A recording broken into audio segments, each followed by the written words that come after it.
guys, it's Jenny from Center Petals, where you can find tips and tricks about flowers and floral design.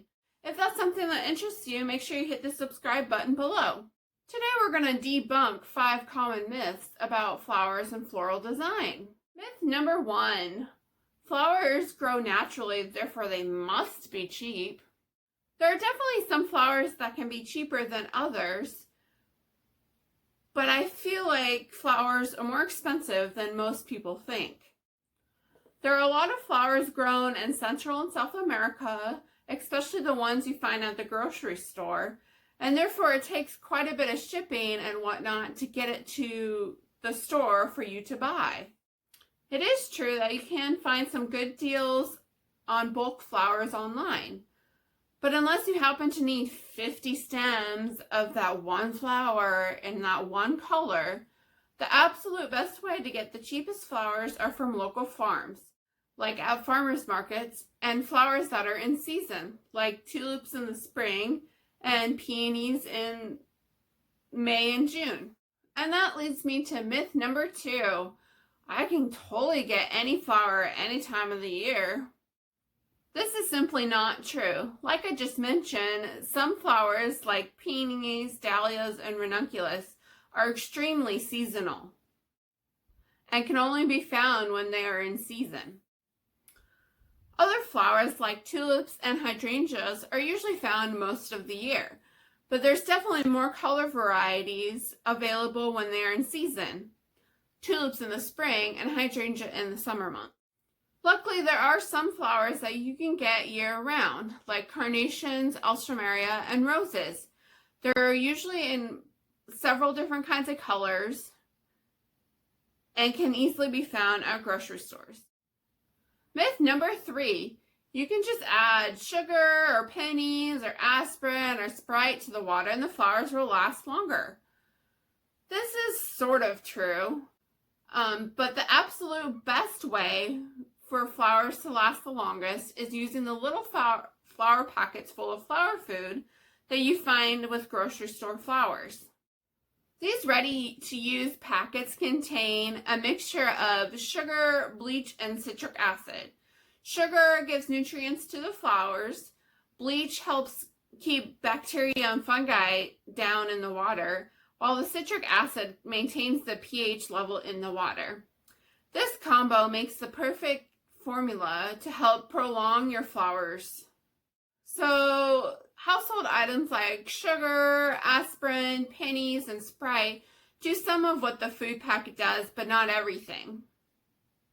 But that would be kind of an interesting experiment to see which one of the household items work the best to help your flowers last longer. Let me know in the comments below if that's an experiment you would like me to try.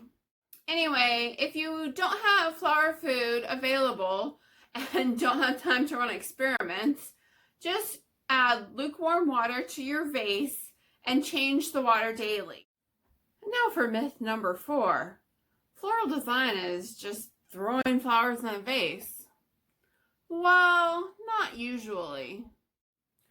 While there are some designs that are simplistic and minimalistic, that only have 1 or 2 types of flowers or stems in the vase, it does take some skill to make these small bouquets look effortless in the vase.